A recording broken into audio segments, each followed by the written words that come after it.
Guys, I hope आप लोग ठीक होंगे। तो आज इस वीडियो में आप लोगों को मैं बहुत ही इम्पॉर्टेंट बात बताने वाली हूँ कि बहुत सारे एक कॉमन इशू आ रहे हैं आप लोगों में। बहुत सारे कमेंट आ रहे थे कि मैम मैं जॉब अप्लाई कर रहा हूँ, लेकिन जो है जॉब का कोई रिप्लाई नहीं आ रहा है, कोई जॉब ऑफ़र नहीं मिल रही है या कोई इंटरव्यू कॉल नहीं आ रही है।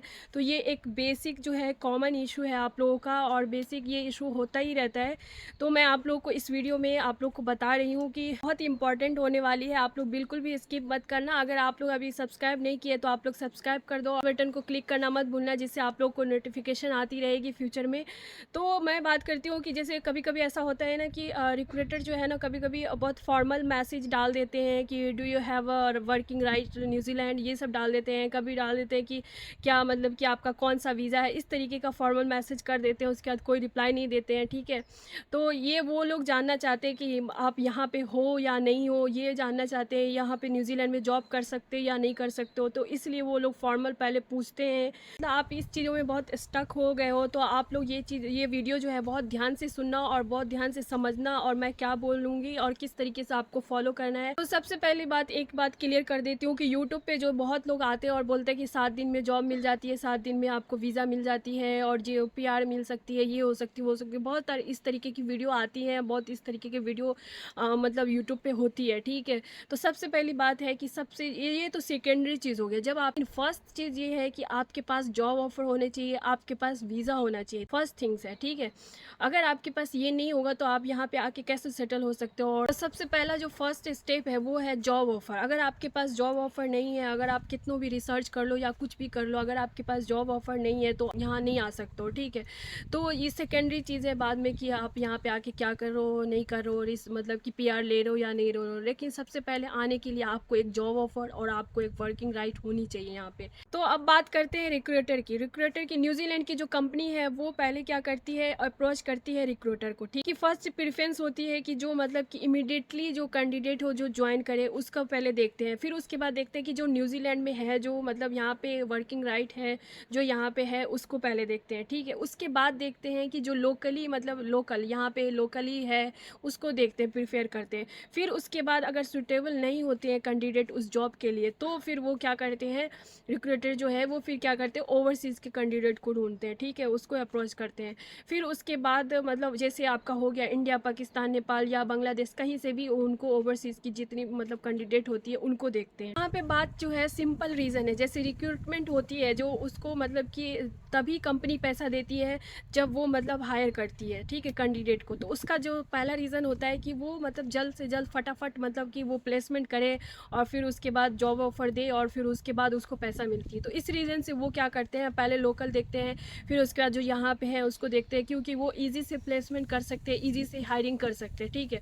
और उसके बाद ओवरसीज़ में क्या होता है कि फिर वीज़ा प्रोसेस लंबी हो जाती है, फिर कम्प्लेक्स, और फिर उसके बाद जो होती है रिस्की होती है। तो इस वजह से जो है ओवरसीज़ को बाद में देखते हैं। तो इस वजह से जो है बहुत सारे कैंडिडेट जो होते हैं मतलब ओवरसीज़ से मतलब यहाँ पे अप्लाई करते हैं, वो उनको मतलब रिजेक्ट कर देते हैं या उनको कोई कॉल मैसेज नहीं जाती। ये वो कंपनी भी क्या है ना कि वही लॉजिक को फॉलो करते हैं, क्योंकि वो भी चाहते हैं कि जल्दी से कैंडिडेट आ जाए, ज्वाइनिंग हो जाए, और वीज़ा प्रोसेस में पैसे लगते हैं, फिर उसके बाद लंबी टाइम हो जाती है वीज़ा प्रोसेस का भी। तो ये सब की वजह से भी क्या करते हैं, वो चाहते हैं क्या कि मतलब जो लोकल हो, जो मतलब इमिडिएटली ज्वाइन हो, जो जिसको वर्किंग राइट हो, वो जल्दी करे, मतलब उसको ज्वाइन कर ले, ठीक है। तो इस वजह से क्या होता है, ओवरसीज़ वाले का ना जो थोड़ा सिलेक्शन का जो चांस होता है ना वो लो हो जाता है। ये मतलब ये नहीं है कि आप मतलब कि ओवरसीज़ वाले को जॉब नहीं मिलती है। कुछ कंपनीज जो होती है जैसे एक्रीडेटेड एम्प्लॉयर होती है, तो वो उनको जैसे उसी स्किल का एक सेट चाहिए होता है कैंडिडेट, अगर यहाँ पे लोकली नहीं मिलती है तो उनको ओवरसीज से मतलब उनके पास जो पॉलिसी होती है, उनके पास लाइसेंस होते हैं, उनके पास पूरे राइट होती है कि वो ओवरसीज से कैंडिडेट को ढूंढ सके उस स्किल्ड को, ठीक है। कभी कभी ऐसा होता है कि यहाँ पे अवेलेबल नहीं होती है, ठीक है, उस चीज़ों का मतलब वो उस स्किल्ड को नहीं मिल पाते कैंडिडेट, तो उनके पास पूरा एक्सपीरियंस होता है कि वो वीज़ा कैसे प्रोसेस करना है, क्या पॉलिसी है। तो वो क्या करते हैं, ओवरसीज़ वाले को हायरिंग करते हैं, उसके बाद उसका वीज़ा प्रोसेस भी करते हैं, फिर उसके बाद मतलब आपको वीज़ा प्रोसेस, आपको जॉब ऑफर भी देते हैं। तो ऐसा नहीं है कि ओवरसीज़ वाले को जॉब नहीं मिलती है, लेकिन एक्रीडेटेड एम्प्लॉयर जो होती है वो उनको मतलब ओवरसीज से बुलाती है। तो अब सोल्यूशन क्या है कि आप लोग जैसे पोर्टल पे जाके डायरेक्ट अप्लाई करते हो, जैसे सिक्को न्यूजीलैंड हो गया, ट्रेडमी हो गया, इस तरीके के इस पे जाके अप्लाई करते हो। तो वहाँ पे क्या होता है ना, लिमिटेड जो होती है वहाँ पे जॉब हायरिंग आती है, मतलब जॉब होती है, ठीक है? तो उसमें जाके अप्लाई करते हो तो उससे क्या होता है कि बहुत कम जॉब मिलती है। जैसे आप कंपनी की वेबसाइट पे, जैसे मैंने आपको एक्रीडेटेड एम्प्लॉयर का लिस्ट दी हूँ पहले वाली वीडियो में, ठीक है? तो आप लोग वहाँ से जाके देख सकते हैं, और डिस्क्रिप्शन में जो लिंक भी मैंने पीडीएफ का डाला है, तो वहाँ पे आप क्या कर सकते हो कि एक्रीडेटेड का एम्प्लॉयर का जो है ना लिस्ट निकाल के उस कंपनी को गूगल पे सर्च करके उस कंपनी के वेबसाइट में जाके आप अप्लाई करेंगे, तो वहाँ पे ना जैसे अगर आपको सिक पे 2-3 जॉब मिल रही है उस कंपनी की, तो लेकिन आप कंपनी की वेबसाइट पे जाएंगे तो आपको 8-5 इस तरीके का जॉब मिलेगा। तो आप मतलब उसमें आपको चांस हो जाएगी कि आप ना 2-3 जॉब उस पर वहाँ पे अप्लाई कर सकते हो। तो इससे क्या होगा कि आपकी चांस बढ़ जाएगी अप्लाई करने की, और एक्रीडेटेड एम्प्लॉयर होती है। तो आप लोग क्या करना है, सबसे पहले कि आप कंपनी का नाम वहाँ से देखना है, कंपनी का नाम जो है आप गूगल पे सर्च करना है, ठीक है? वहाँ उसके अप्लाई में जाके करियर इसमें जाके आपको अप्लाई करना है, ठीक है? और वहाँ पे अप्लाई करने में भी बहुत ईजी होती है, बस आपको रिज्यूम और कवर लेटर ये सब अपलोड करना है और फिर उसके बाद अप्लाई करना होता है।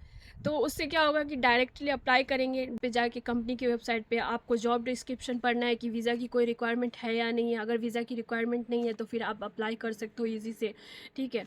तो कंपनी की वेबसाइट से अगर आप अप्लाई करोगे तो थोड़ा ज़्यादा अच्छा होगा। तो आप लोग जाके एक्रीडेटेड एम्प्लॉयर का लिस्ट निकालिए, फिर उसके बाद गूगल पे सर्च करिए जिस फील्ड में भी आप आना चाह रहे हो, ठीक है? जैसे आप कोई भी सीजनल का हो गया, या कोई भी कंस्ट्रक्शन लाइन हो गया, जैसे आईटी लाइन में हो गए, मेडिकल लाइन में हो गए। तो आप लोग को क्या करना है, थोड़ा सा रिसर्च करना है, आप लोग को थोड़ा सर्च करना है, एफर्ट्स लगाना है, ठीक है? और आप लोगों को कंपनी के बारे में पढ़ो, कंपनी को ओपन करके वेबसाइट देखो, उसको गूगल पे सर्च करो, कंपनी के बारे में जानो। तो ट्रस्ट में आप लोग अगर ये इस तरीके से करेंगे तो आप लोग को मतलब मैं बता रही हूँ कि आप लोग को जॉब मिलेगी ही मिलेगी। और जो सीवी है न्यूजीलैंड के फॉर्मेट में होनी चाहिए, और सीवी और कवर लेटर दोनों न्यूजीलैंड के फॉर्मेट में होनी चाहिए।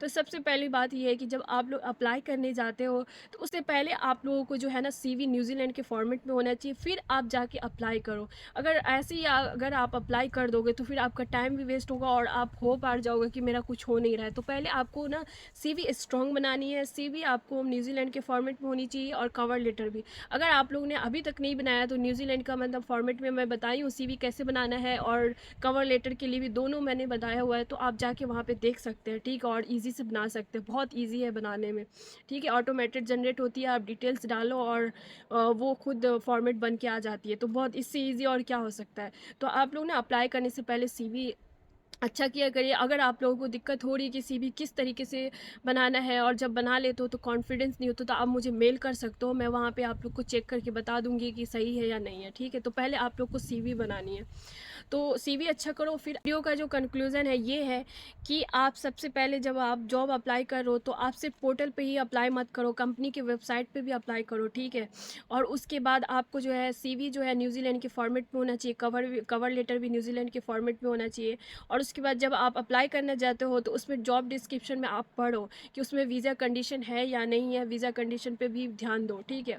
उसके बाद आपको क्या करना है, उसके बाद आप मतलब पेशेंस रखो, राइट एम्प्लॉयर मिलती है तो फास्ट भी मतलब काम भी फास्ट हो जाती है। तो ये सब चीज़ें आप लोग को करना है। अगर आप लोग को ये वीडियो अच्छी लगी है तो लाइक करिए, सब्सक्राइब करिए, और नेक्स्ट वीडियो में आप लोग को और भी यूज़फुल चीज़ें लाऊंगी, और भी यूज़फुल इन्फॉर्मेशन लाऊंगी, ठीक है? तो आप लोग मुझे कमेंट जरूर करना, और चलिए मिलती हूँ नेक्स्ट वीडियो में। अभी के लिए बाय बाय, टेक केयर।